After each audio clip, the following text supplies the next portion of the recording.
dehors. Il est dans la rue. Et il dérange. On le voit trop. Donc, on crée une mesure qui, pendant 6 mois, renouvelable éventuellement une fois, le verra s'inscrire dans un lieu qui continue à s'appeler une unité éducative d'activité de jour, mais dont je ne doute pas qu'elle va bientôt s'appeler une unité d'accueil de jour. Mais là, le jeune comprend, quand il arrive avec sa mesure éducative d'accueil de jour, qu'il sera accueilli la journée dans un lieu pour faire des choses. Des activités de journée. Voilà. Pour vous donner une idée d'à quel point ça va loin, ces affaires, pendant le confinement, évidemment, nous n'accueillons pas de jeunes en journée. Pendant les 55 jours de confinement, nous n'avons pas accueilli de jeunes en journée. Et évidemment, nous n'avons pas proposé d'activités de jour, puisque nous étions enfermés chez nous. Alors, le secrétariat général de la protection judiciaire de la jeunesse, à la sortie du confinement, a décidé que, puisque nous n'avions pas accueilli en journée des jeunes et nous n'avions pas mené d'activité de jour, alors l'unité éducative d'activité de jour n'avait pas travaillé et nous a demandé d'effacer l'ensemble des jeunes inscrits à l'unité éducative dans laquelle je travaillais. C'est-à-dire que nous n'accueillons même plus maintenant des jeunes, nous accueillons des mesures. Aujourd'hui, on les déstocke pour arriver à la suite logique, puisque la mesure éducative d'accueil de jour est une mesure phare du Code de justice pénale des mineurs qui considère l'adolescent qui commet un acte de délinquance comme un enfant à accueillir, à enfermer dans un lieu, encadré par des éducateurs et des éducatrices quand tout va bien, mais dans des lieux plus privatifs de liberté comme les centres éducatifs fermés, où cette magnifique création, l'établissement pénitentiaire pour mineurs, qu'on connaît aujourd'hui.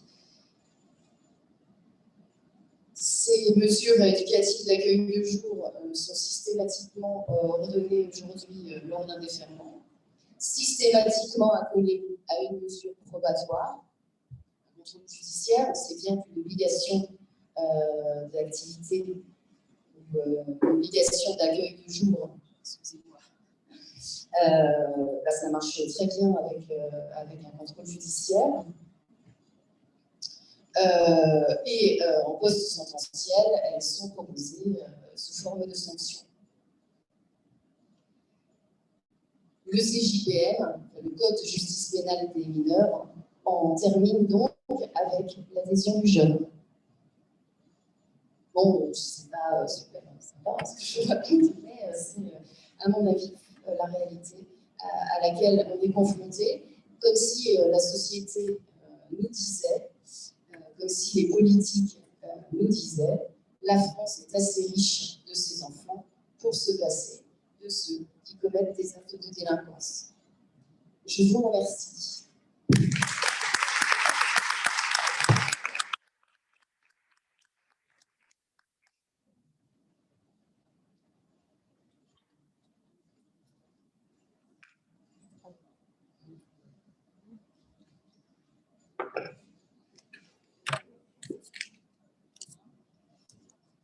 Merci beaucoup, Eva, pour cette note positive, mais qui est malheureusement exacte. En effet, je pense qu'on partage les mêmes constats sur le CJPM et sur le fait d'aller au bout de cette logique de responsabilité, en fait, de l'acte et d'exclusion de tout contexte et de toute réflexion là-dessus.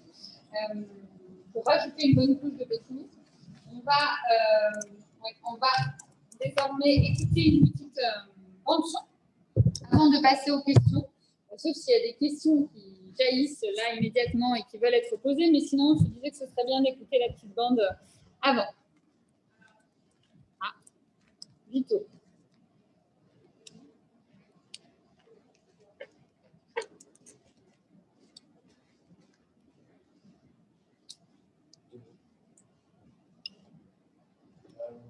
Vito Fortunato, SNPES et éducateur à la PJ. Avant d'écouter la bande-son, je veux dire 2 mots rapides. Il y a 20 ans, à Montpellier, Guillaume Marot, éducateur à la PJ, et Jean-Jacques Chauchard, professeur technique à la PJ. Il y a 20 ans, ah oui, c'est mieux, pardon.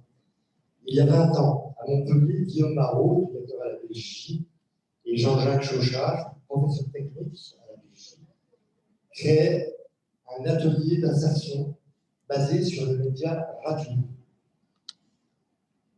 Les paroles de jeunes de la PJ que nous avons diffusées tout au long du colloque sont le fruit de ce travail éducatif. Écoute attentive, atelier d'écriture, prise de son, mixage. Tu reviens là. Allô, ont permis la création. Non. Oui, ont permis la création de ces petits bijoux. Cet atelier radio existe toujours aujourd'hui au service territorial. Au service territorial éducatif et d'insertion de Montpellier et est animé par Christelle Garot en partenariat avec l'association Wakati. Nous tenions beaucoup à ce que la parole des jeunes soit présente et je suis d'autant plus ému que parmi les jeunes que vous allez entendre pendant les 2 jours, j'ai accompagné en tant qu'éducateur certains. Merci.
Pour moi, la peur, c'est une douleur physique.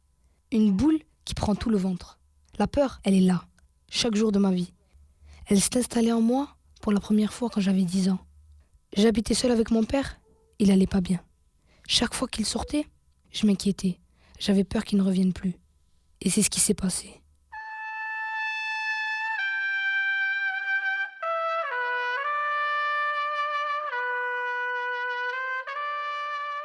Après, il a fallu affronter les murs de la prison, affronter les couloirs, affronter ma peur. J'ai vu mon père se faire fouiller. J'ai vu le surveillant lui parler comme si c'était un monstre. J'étais qu'une petite fille. J'en avais des frissons. À partir de là, j'ai réalisé que je n'avais plus de soutien. Cette peur pour lui, cette peur pour moi, elle m'a jamais quittée. Aujourd'hui encore, elle m'empêche de vivre. Elle me rabaisse. Alors je parle fort, je crie. Je ne veux pas qu'on m'oublie.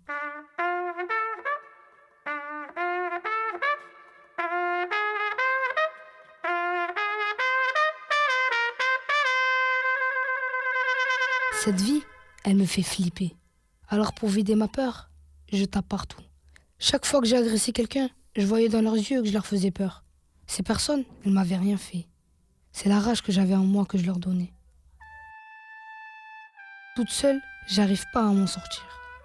Alors je fais de la boxe, pour me sentir plus forte, et du chant pour m'adoucir. Il y en a qui croient que je suis une sauvage, sans pitié, que je n'ai pas de cœur. Au fond de moi, je suis douce et sensible.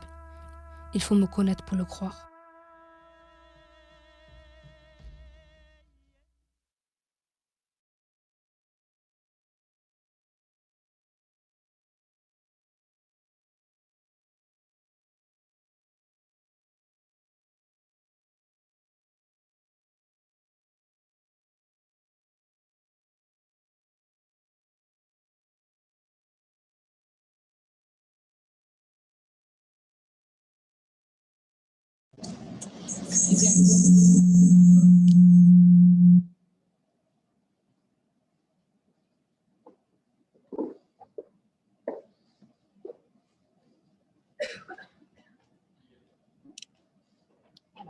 Merci beaucoup. Alors, excusez-moi, j'ai un petit problème Zoom pour pouvoir accéder aux questions. Est-ce que, peut-être déjà dans la salle, est-ce qu'il y a des réactions par rapport aux interventions, par rapport à la bande son que vous avez pu entendre?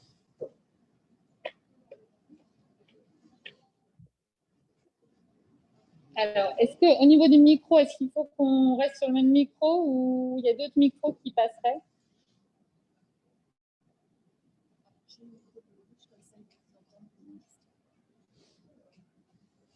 Est-ce qu'on a d'autres micros?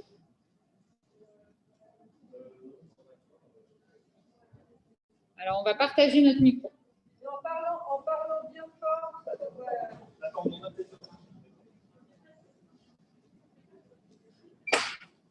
Viens vers nous, Anaïs.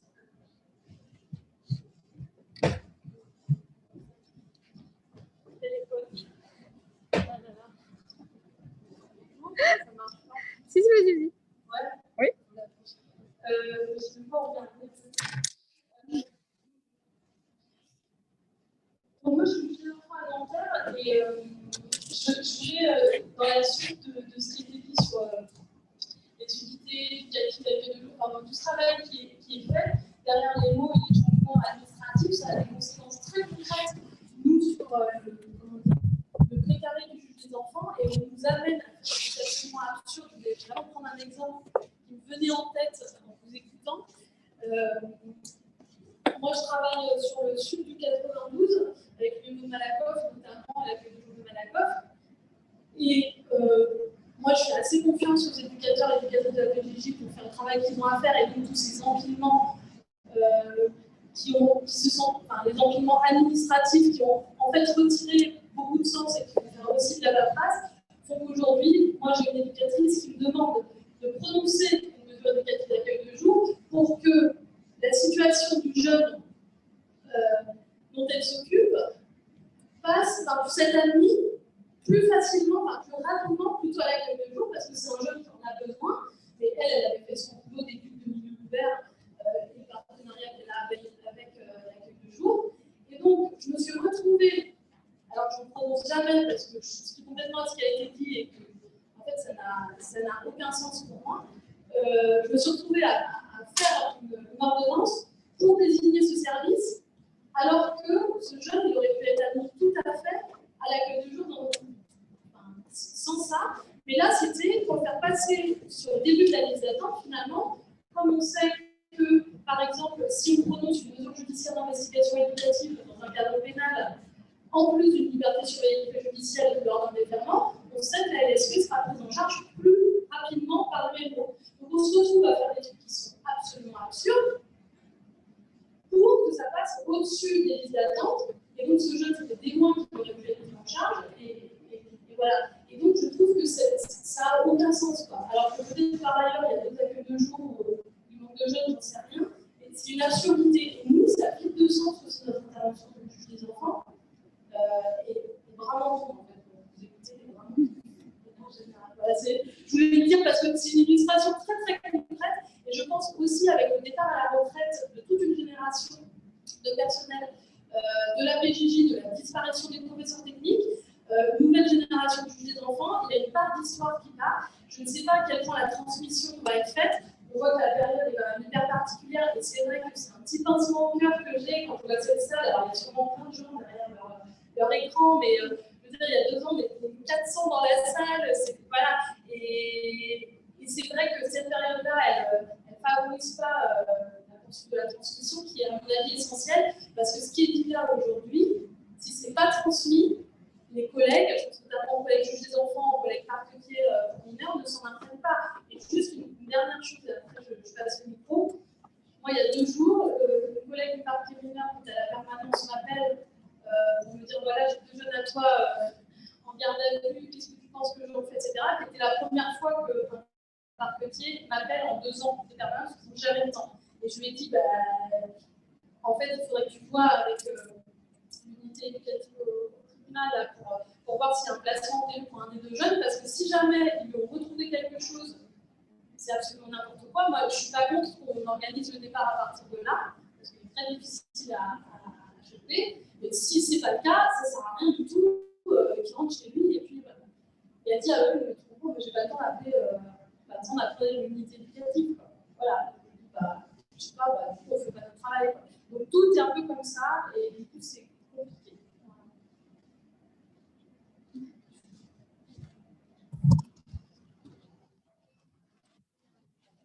C'était où d'abord? Tu me pchites? Juste un.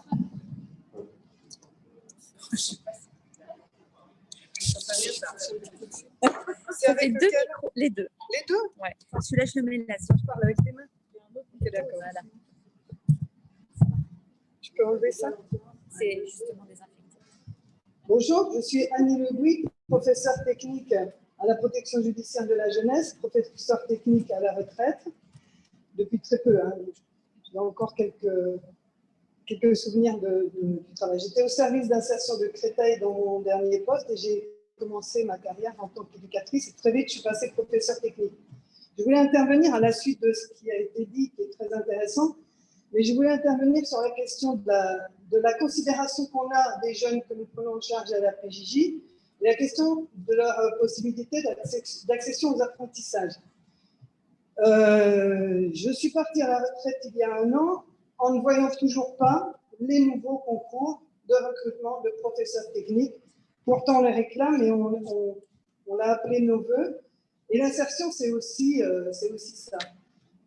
Les professeurs à la PJJ, outre toute l'histoire que je ne redis pas ici, toute l'histoire qu'il y a eu sur les professeurs, sur les apprentissages professionnels, à peu près l'équivalent des profs de lycée professionnel, il a été créé dans au tout début des années 2000 des nouvelles spécialités, peut-être en imaginant toujours que nos jeunes, pour mieux les occuper, il fallait des profs de sport. Donc on a créé des professeurs techniques STAPS. On a oublié qu'ils n'avaient pas de gymnase ni de lieu pour exercer. On a créé aussi des professeurs techniques FLE, français langue étrangère. Et la PJJ, dans sa grande connaissance du français langue étrangère, elle appelle ça français langues étrangères. Ça n'existe pas. C'est français comme langue étrangère, qui sont devenus les profs de culture et savoir de base par la suite. Et puis ensuite, le recrutement s'est terminé. Moi, je voudrais savoir pourquoi on imagine que nos jeunes, que l'on prend en charge, que parfois on essaye de rescolariser ou qu'on va essayer d'insérer dans leur vie d'adulte, eh bien, j'ai comme l'impression qu'on considère beaucoup qu'ils n'ont pas besoin de professeurs formés, ils n'ont pas besoin des enseignements, et peut-être qu'on considère que leur accessibilité aux enseignements, comme tout le monde, comme les jeunes qui sont dans le droit commun, eh bien, ça conduit à ce qu'on supprime complètement les professeurs techniques. Il y a plus de 10 ans, 15 ans maintenant, qu'il n'y a pas eu de recrutement de professeurs techniques. Est-ce qu'on considère que nos jeunes n'ont pas besoin de professeurs formés? Question.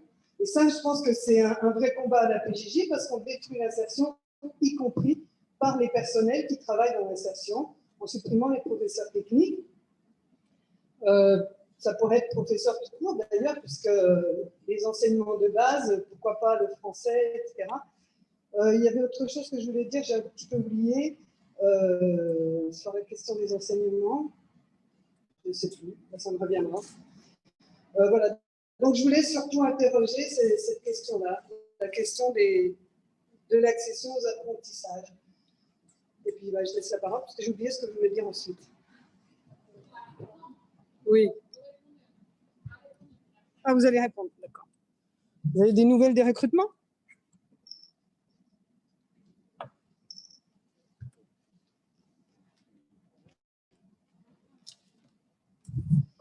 En effet, il nous a été annoncé la réouverture d'un concours de recrutement de professeurs techniques. Toutefois, dans le même temps, si je pense à l'unité éducative d'activité de jour dans laquelle j'exerçais il y a encore quelques semaines, je doute que ce concours soit jamais réouvert, puisque je suis partie, j'ai intégré l'unité de milieu ouvert dans laquelle je me trouve le 4 janvier, et que le 28 janvier, on résiliait le contrat d'une art-thérapeute, on résiliait le contrat d'un intervenant en théâtre d'improvisation. On remet en question le partenariat réalisé avec une entreprise d'économie sociale et solidaire, en l'occurrence une boulangerie, au profit d'une activité de jour pâtisserie à l'interne, animée par les éducateurs et les éducatrices. Par ailleurs, sur le service territorial éducatif et d'insertion de Paris, il est créé, il a pris une nouvelle initiative qui s'appelle un module d'accueil de jour pour les mineurs non accompagnés. Sachant qu'à Paris, la grande majorité des enfants déférés devant le juge des enfants sont des mineurs isolés étrangers, pour lesquels on sait à 18 ans, il n'est pas pensé une insertion quelconque, mais une QTF. Et donc, il n'y a pas de raison de les former avec les professeurs techniques à quoi que ce soit, puisque de toute façon, on ne leur proposera pas de s'insérer.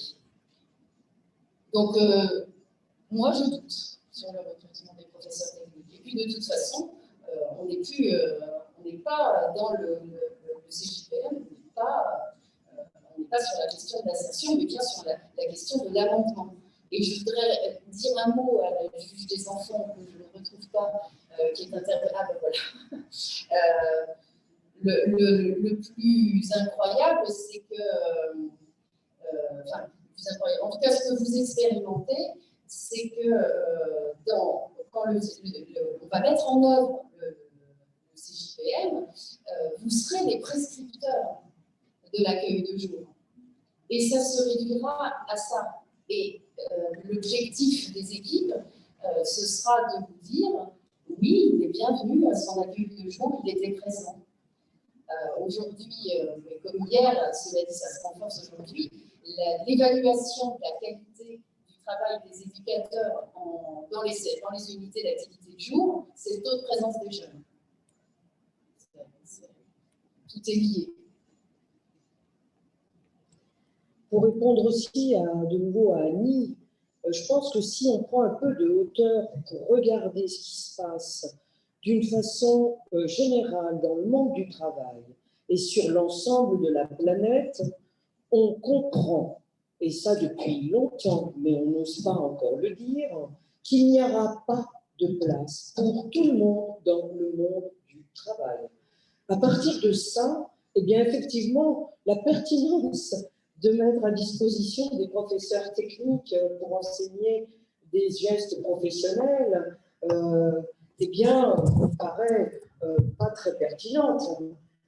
Et puis, doucement, doucement, on voit poindre des nouveaux concepts qui ne sont pas le revenu minimum d'insertion, mais quelque chose qui pourrait y ressembler, et ça plus largement que pour les jeunes en difficulté de la PJJ, pour pour un grand ensemble de jeunes qui n'ont pas la possibilité d'être accompagnés, de faire des études universitaires et de pouvoir être dans des réseaux qui leur permettront d'avoir un vrai travail. Donc, moi, même si je suis peut-être un peu paranoïaque, mais il me semble quand même que le fond du problème, au-delà de la PJJ, c'est de regarder comment ce qui se passe pour l'ensemble des jeunes, ce qui se passe pour le monde du travail, et comment on est peut-être obligé de penser effectivement d'autres aspects de l'identité. L'identité n'est pas obligée de se faire par le métier, c'est-à-dire comment notre société va être suffisamment intelligente pour penser une intégration dans le social, éviter la désaffiliation, éviter les exclusions et permettre que chacun y trouve sa place.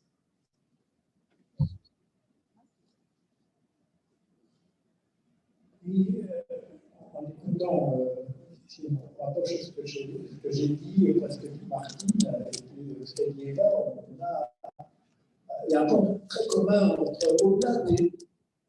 au-delà des critiques qu'on peut formuler, que ce soit à la période IPES ou que ce soit à la période insertion, quelles que soient les critiques qu'on puisse formuler, ces moments, l'objectif restait quand même, justement, l'intégration des jeunes pris en charge. On est dans un troisième temps, et ça ne concerne pas que les jeunes de la PJJ, ça concerne toutes les populations en situation de marginalisation. Il n'y a plus du tout d'ambition d'intégration.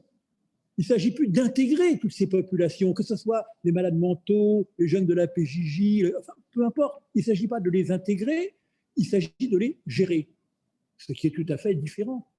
On n'en est plus à l'objectif d'intégration, on est dans un objectif de gestion. Quelque chose qui en est vraiment la marque, c'est le temps, la durée des mesures, quelles qu'elles soient. Elles sont de plus en plus courtes. On passe d'une mesure à l'autre. Hein, on va prendre un exemple qui n'a rien à voir avec la PJJ, qui est la psychiatrie. Hein, on a multiplié par 5 le nombre d'entrées, on a divisé par 10 le nombre de lits, ce qui veut dire qu'en gros, quand vous troublez l'ordre public, on vous met un petit moment dans un hôpital psychiatrique, et puis dès que vous commencez à ne plus délirer, à vous prendre pour Jésus-Christ ou pour je ne sais trop quoi, vous ressortez dehors et vous faites un de ces SDF psychotiques qu'on rencontre partout. Hein, voilà. Jusqu'au moment où vous allez insulter les gens sur le quai de métro et on va vous remettre à l'hôpital psychiatrique pour 3 mois. Voilà. Et les mesures de la PJJ, c'est pareil. Vous savez que j'ai travaillé sur des IPES, mais la durée dans un IPES, c'était sans doute trop. C'était 760 jours de moyenne. J'ai travaillé après seulement sur un département, sur la durée de placement dans les foyers, c'est 66 jours de moyenne. 66 jours, ça fait 2 mois. Voilà. En 2 mois, qu'est-ce qu'on change d'un parcours de vie? Pas grand-chose, je crois. Donc on n'en est plus du tout à l'idée d'insertion, qui était l'idée de la période qu'a décrite Martine, l'idée de l'IPES, avec toutes les critiques qu'on peut faire par ailleurs à l'un et à l'autre de ces dispositifs. On n'en est plus à l'idée d'insertion, on en est à l'idée de gérer des populations. Une dernière remarque sur le code pénal des mineurs. C'est quand même quelque chose, il faut n'avoir aucune notion de ce qu'est le symbolique pour faire un code pénal réservé à une catégorie de population. Vous imaginez un code pénal des commerçants? Les commerçants descendent dans la rue. Hein. Voilà. Non, il y a un code du commerce avec de la matière civile et de la matière pénale. Et pareil pour tout. Hein. Un code pénal de l'aviation civile. Déjà qu'ils font facilement grève, hein, Air France, alors là, n'en parlons pas. Hein. Il n'y a plus un avion qui vole. Hein. Non, il y a un code de l'aviation civile avec de la matière civile, de la matière pénale. Hein.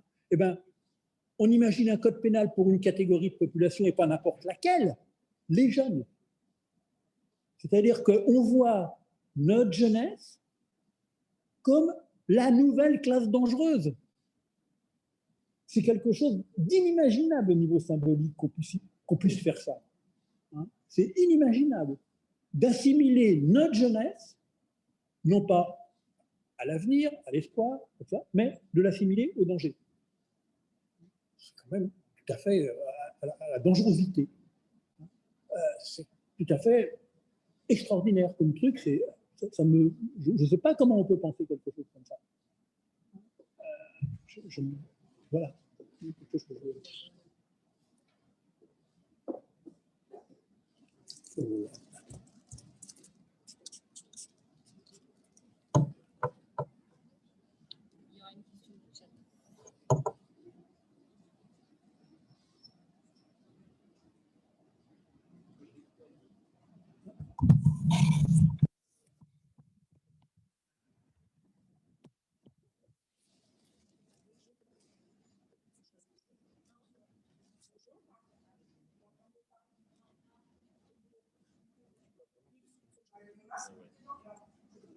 Bonjour, alors je m'appelle Clémente, j'ai été éducatrice, je crois, 15 ans dans un espace d'installation de la PJJ, je suis aussi un thérapeute. Des questions autour, ont été amenées autour de la psychiatrie dans énormément, parce que c'est vrai qu'il y a un parallèle. Je voudrais quand même rappeler une chose, c'est que d'une part, les jeunes qui sont concernés par les prises en charge de l'IMAGI, une portion très infime des jeunes, qui peuvent mentir, m'entendez pas je le mange en fait. Donc, comme ça, c'est mieux. Bon, bah, je relève, je suis désolée, je ne regarde personne, je ne sais pas quoi faire. Donc, je disais que je voudrais quand même rappeler que les jeunes concernés par les dispositifs aujourd'hui des UAJ sont d'une portion très infime des jeunes qui sont en charge à la PJJ et fort heureusement, puisqu'on considère qu'on les catégorise comme des incasables, comme des jeunes qui ne tiennent pas à cœur, alors ça c'est leur responsabilité, mais on ne parle plus tellement du fait qu'on les accueille. Vous allez voir pourquoi j'emploie ce terme à escient, parce qu'il y a quelque chose dans le débat qui est posé là, qui moi me gêne un petit peu. En fait, il y a une position dans le micro, voilà. Donc du coup, en fait, il faut rappeler ce que c'est que la mesure éducative d'accueil de jour. Enfin, quand je dis qu'il faut rappeler ce que c'est que c'est une création qui n'a quasi pas de théorie, y compris de la part de ses créateurs. Très peu de choses ont été écrites par l'administration centrale sur cette question, ce qui fait que ça montre aussi la pauvreté de la pensée qui sous-tend l'existence de cette mesure. En tout cas, moi je le crois. Et en tout cas, ça ne se tient pas du tout pour l'institution dans son opérationnalité, pour parler de l'administration, à l'OALO, autour d'accueillir ces jeunes. Donc on a dit que personne n'en voulait. On le sait, ça a été écrit par la Ligue des droits de l'homme, ça a été très bien écrit par nos collègues qui sont à la tribune, voilà. Et en fait, je m'interroge là sur et donc ces ménages, elles sont prises très souvent, alors pas tout le temps si j'ai bien compris Anaïs, mais elles sont prises très souvent dans le cadre d'un déferlement. Donc autant dire que la question de l'adhésion, ce n'est pas simplement la question de la mesure judiciaire dont on sait que l'adhésion de toute façon elle n'est pas préalable. Pas tout à fait quand même. C'est que de toute façon, dans un contexte pareil de déferlement, on peut entendre que ça souffre quasiment dans la vie du jeune et que ces questions à l'adolescence, mais d'ailleurs après aussi, c'est très facile en fait, de parler dans un micro qui ne marche pas, voilà. En fait, il ne faut pas beaucoup travailler et on ne réfléchit pas beaucoup à comment ces jeunes peuvent accueillir ça. Aujourd'hui, la réponse, la seule théorisation, en fait, et ce qui court dans toutes les communautés techniques, mais aussi dans toutes les instances de travail, c'est qu'il faut aller chercher les jeunes. Moi, ça me fait toujours penser chez eux. Donc, une dimension éthique se pose aussi. Moi, je pense que oui. Comme ça, voilà, comme ça, comme un rocker.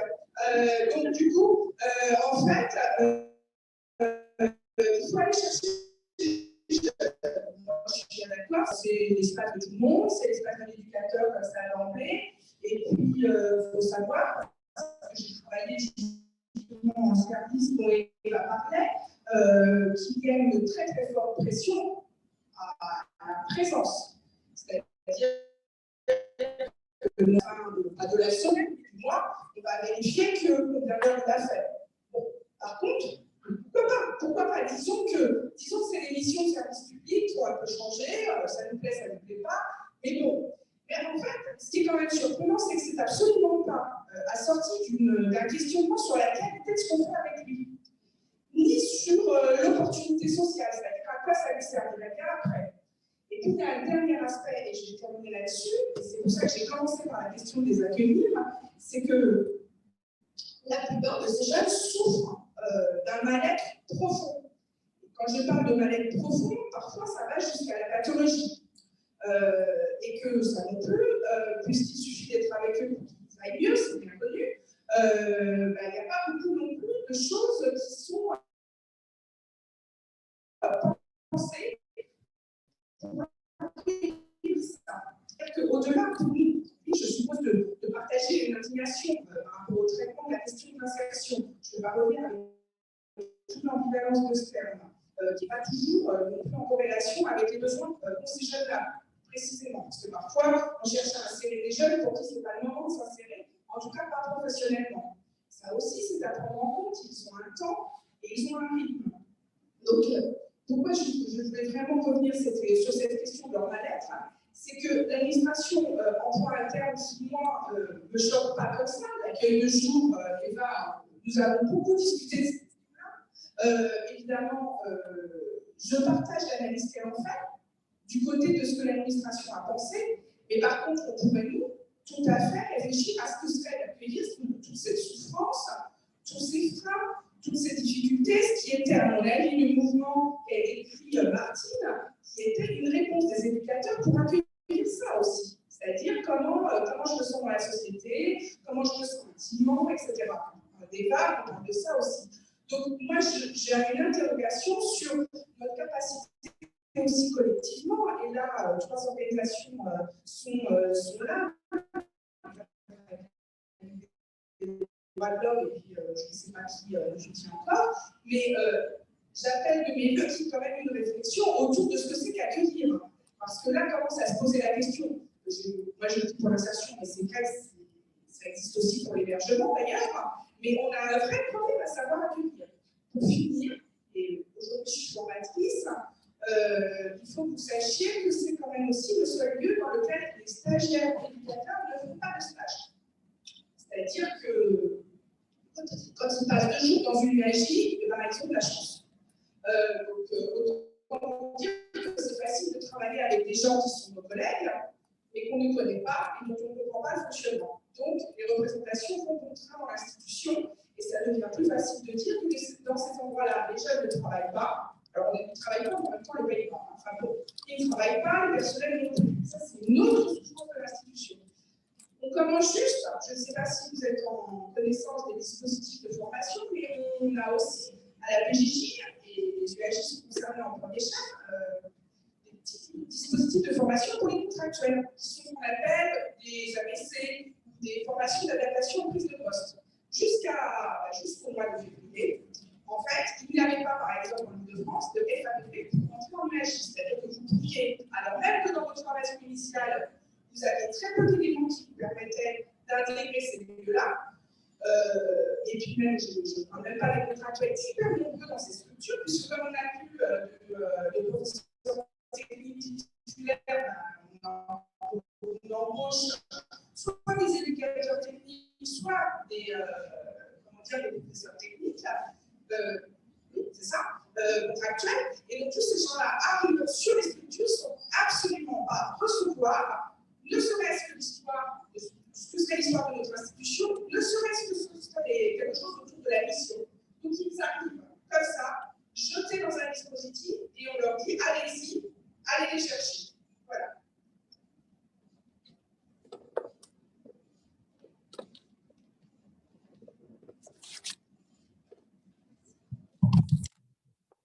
Peut-être avant de poser une question du chat, est-ce qu'il y a des interventions par rapport à ce qui a été dit? Est-ce que vous souhaitez réagir?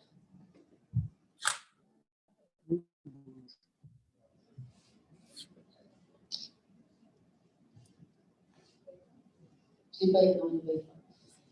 Oui, en effet, l'autre grande difficulté à laquelle on est confronté, comme les jeunes d'ailleurs, c'est la question du temps, c'est-à-dire que les réformes se font très vite, les choses se rédigent très vite, les textes passent sans concertation ni sans discussion, et cette espèce de fuite en avant, d'urgence permanente dans laquelle on se trouve placé sans cesse, les jeunes dans la durée des mesures qui se raccourcissent follement, et les professionnels dans les commandes qui se multiplient et changent en permanence, en effet, n'ont plus d'espace de pensée. Comment? Ah oui, donc là, je vais voir. Là, tu veux me faire... Voilà, c'est-à-dire qu'en effet, la justice des enfants est prise tant par son public que par les professionnels qui la font, dans une espèce d'absence de pensée. Donc, en effet, on n'a pas pensé l'accueil de jour. C'est pas pensé.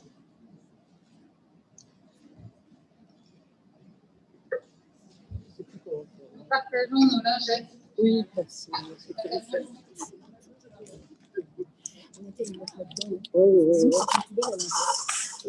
Je voudrais revenir à la première question.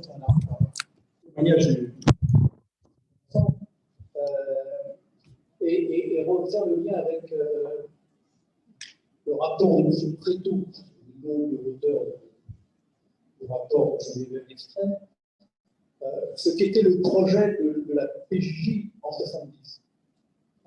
Le projet, c'était le projet de l'ISES. C'était quoi l'ISES? C'était une structure totalement polyvalente auquel le mineur était confié.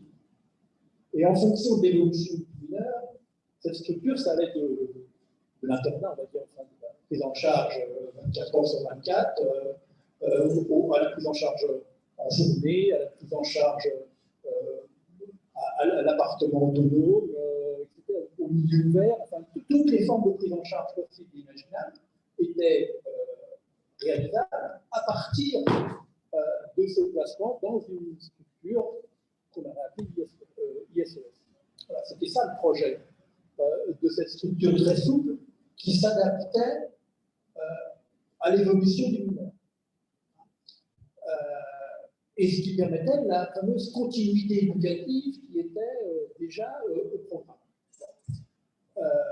Ce qui s'est réalisé, c'est exactement l'inverse. C'est-à-dire qu'on est arrivé à segmenter, sursegmenter toutes les formes de prise en charge. Ce qui aboutit au fait que, et à chaque fois qu'il y a eu une tentative pour redésegmenter ces formes de prise en charge, on l'a resegmenté.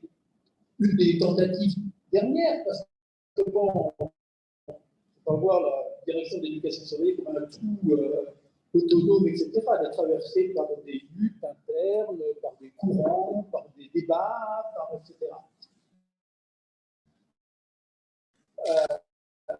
Quand on a réorganisé les services, c'est qu'il y ait un directeur de service qui justement soit sur une unité territoriale cohérente.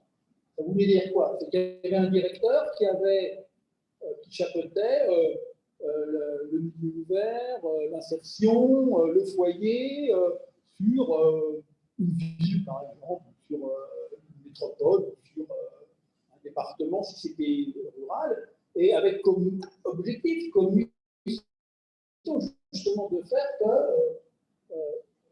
de mettre de l'huile dans les rouages de ces différentes structures pour qu'elles collaborent. Bon.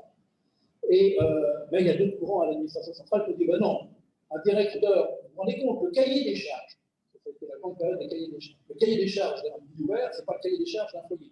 Donc un même directeur ne peut pas avoir un foyer et un milieu ouvert parce qu'un directeur ne peut avoir qu'un seul cahier des charges. Donc il a 3 milieux ouverts distants de 150 km et qui travaillent sur trois tribunes.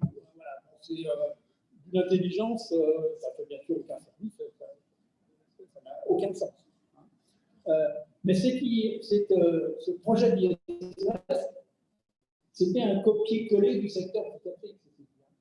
C'est exactement comme ça qu'on avait pensé le secteur psychiatrique. Le patient, en fonction de son évolution, pouvait aller de la prise en charge complète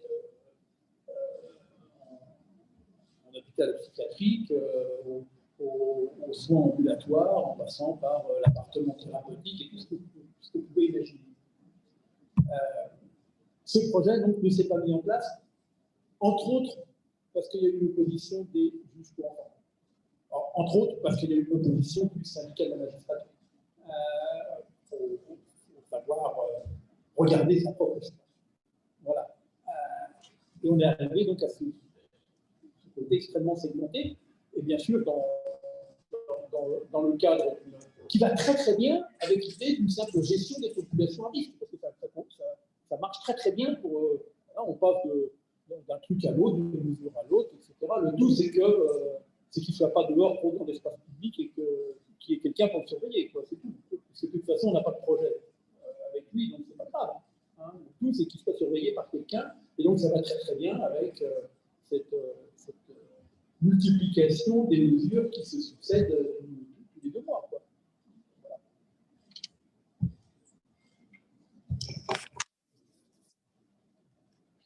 Est-ce que le centre de la magistrature est responsable de la segmentation de la prise en charge? Je ne sais pas.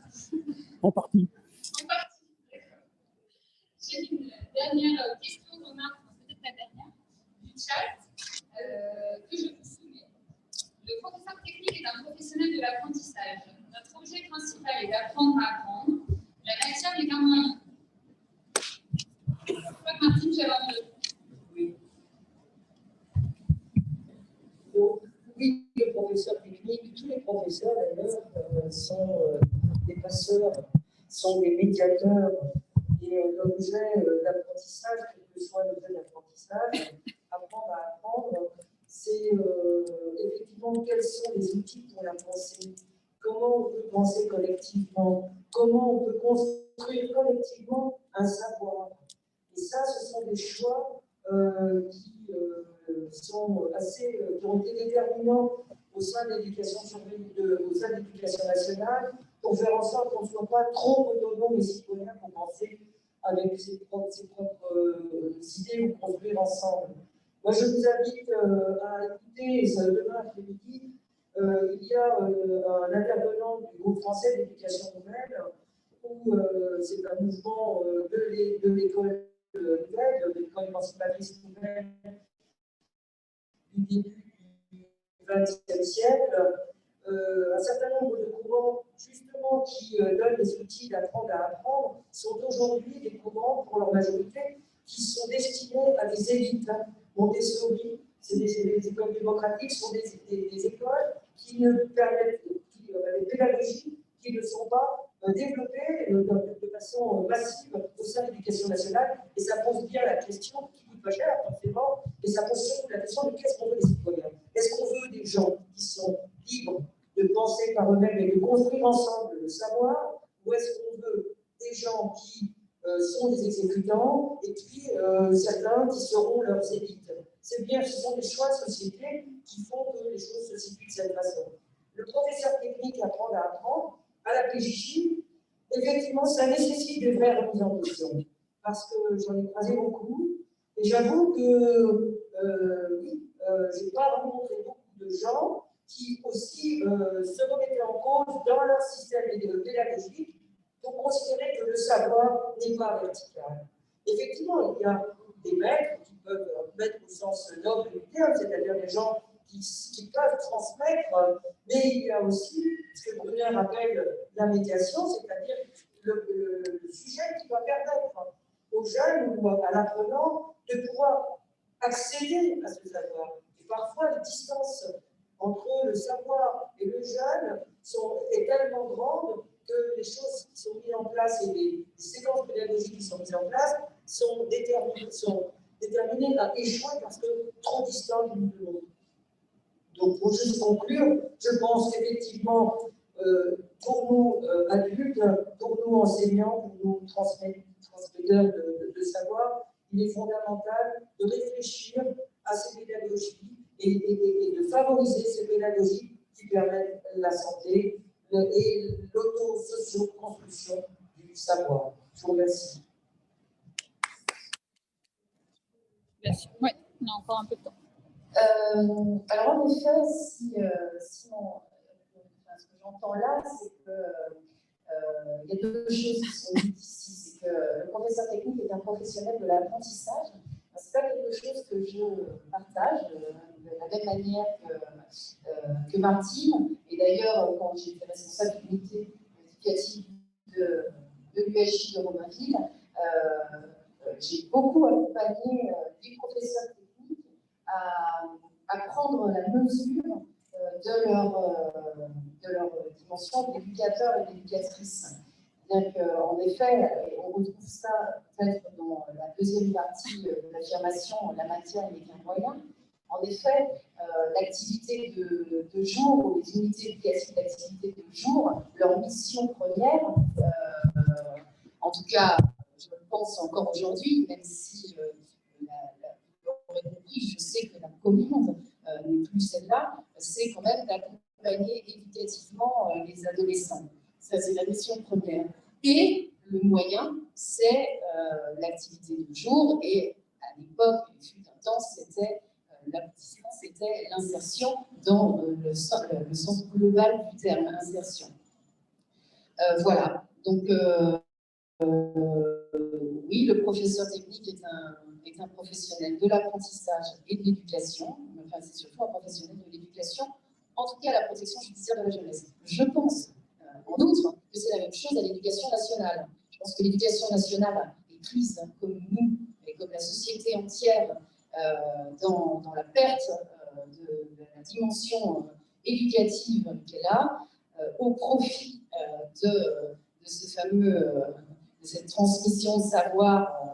Enfin, tout est centralisé autour de la transmission de savoir, avec, je le dis, une judiciarisation de son discours et de l'accueil, de la prise en charge des jeunes, qui est, excusez-moi du peu, mais parfaitement scandaleuse. Quand on met à pied un jeune avec sursis pendant 2 jours ou une semaine de l'école, je ne peux pas ne pas être contrée de voir que ce que l'on entérine avec le code pénal de justice des mineurs a déjà bien diffusé à l'éducation nationale. Voilà. Je voudrais rajouter une petite chose. En ce moment, dans la formation des éducateurs spécialisés, on commence à mettre en place des promotions d'éducateurs techniques. Donc, je suis désolée de dire aux professeurs techniques, eh bien, votre place, visiblement, risque d'être vraiment remise en question. Parce que qu'est-ce que c'est qu'un professeur technique, un éducateur technique? C'est un éducateur qui va se spécialiser dans quelque chose et qui va devenir technique. J'ai visité une école d'éducateurs spécialisés et la promotion qui s'engageait sur cette voie-là, et sur une quinzaine de jeunes qui voulaient être éducateurs techniques, ils n'avaient pas encore trouvé leur technique. Voilà. Quand on sait que la didactique d'un enseignement, quel qu'il soit du français ou du tricot ou de n'importe quelle matière, ça veut dire quand même penser au chemin et à comment on va le transmettre et l'enseigner, eh bien, on se dit qu'on n'a déjà plus besoin d'avoir des spécialités ou d'avoir des gens qui vont se former et en pédagogie et dans les didactiques énoncées. Et plus avec nos publics, on n'a même plus besoin de penser forcément à la pédagogie.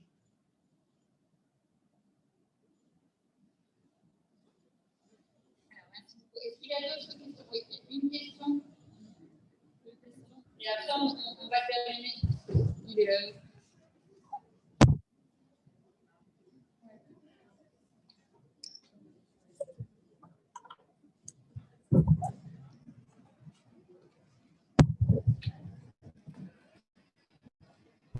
Oui, très rapidement, je vais rebondir sur ce qui vient d'être dit.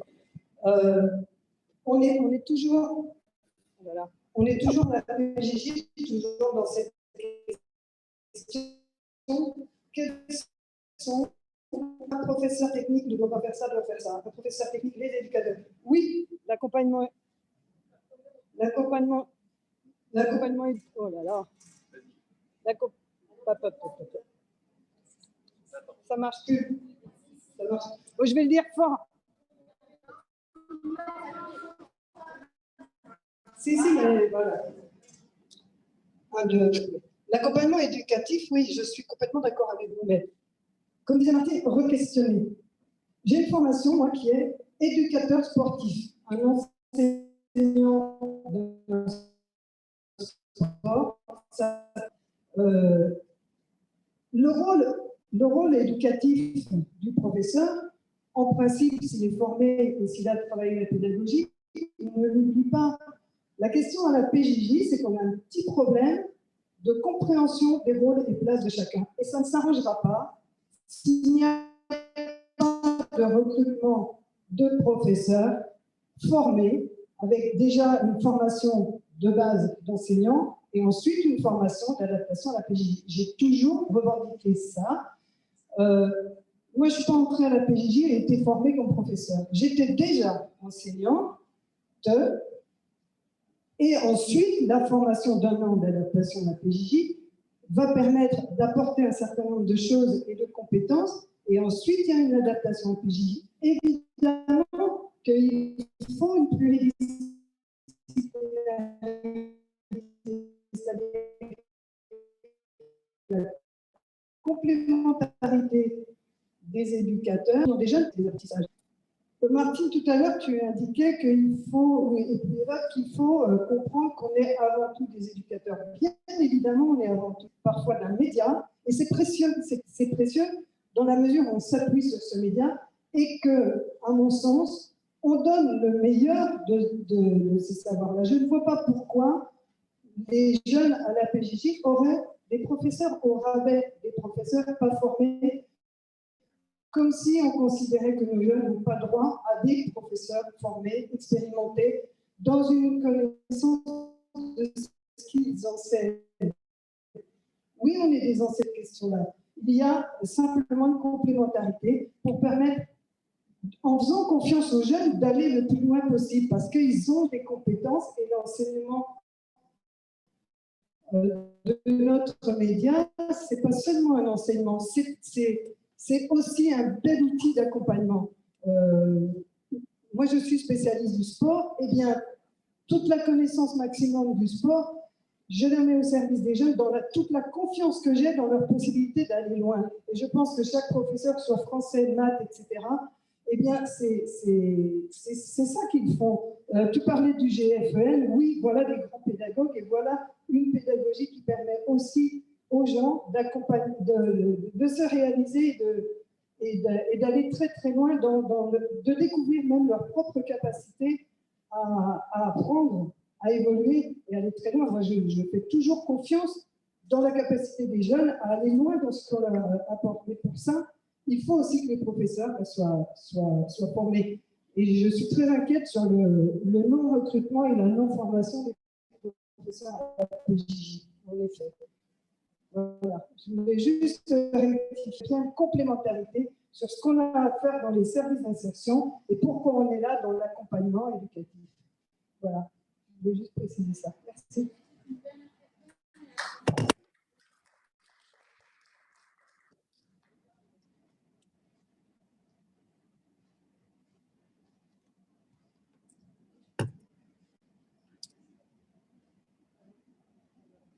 Je vais faire ça. J'ai juste une question concernant les associations para-administratives. Je n'ai pas trop compris ce que c'était en fait.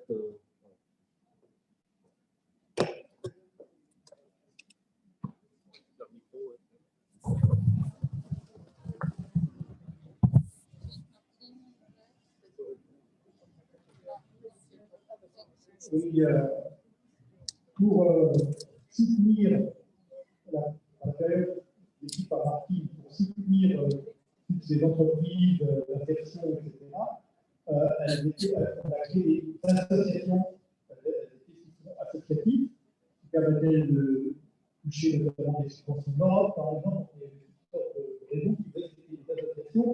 Et à un moment, la Cour des comptes a dit ne regardez pas les vraies associations.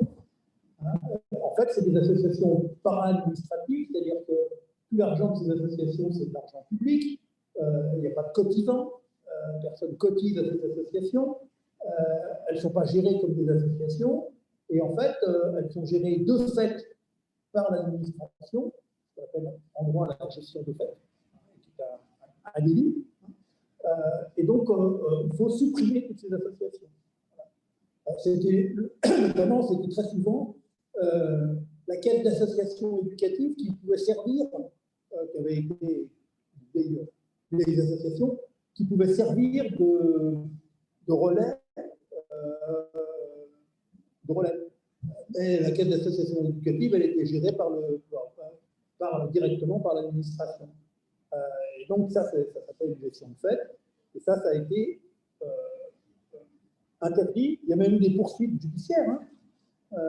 Je veux dire, il y en avait une à Vaucresson. Le directeur de Vaucresson a été poursuivi pour gestion de fait de la caisse d'association éducative de Vaucresson, etc., etc. Donc, toutes ces associations ont donc été brutalement supprimées. Et un certain nombre ça a suffi pour qu'un certain nombre d'expériences cessent, parce qu'elles n'avaient plus de support pour exister, ou elles ont été reprises sous forme d'associations, mais complètement extérieures. Le plan, par exemple, à Rissorangis, ça a continué d'exister après, mais c'est la municipalité de Rissorangis qui a repris, le dispositif, et la PJJ n'y était plus du tout.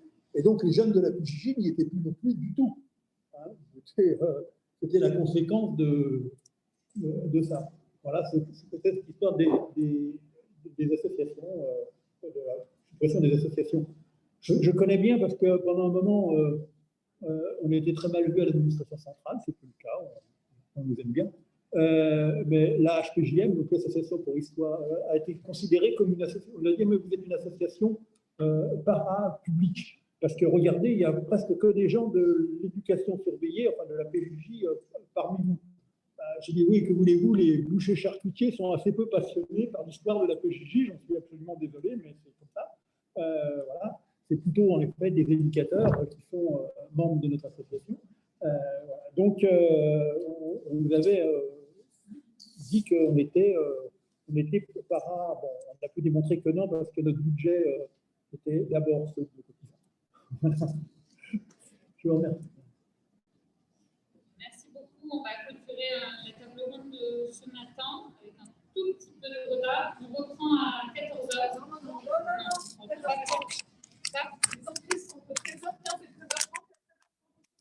On reprend à 13h30. Les entrées se font en 13h15 et 13h30. Excusez-moi. Bonne année, c'est tout à l'heure. Et merci pour cette super table ronde. C'est pareil, parce que c'est très bien. Il faut poser.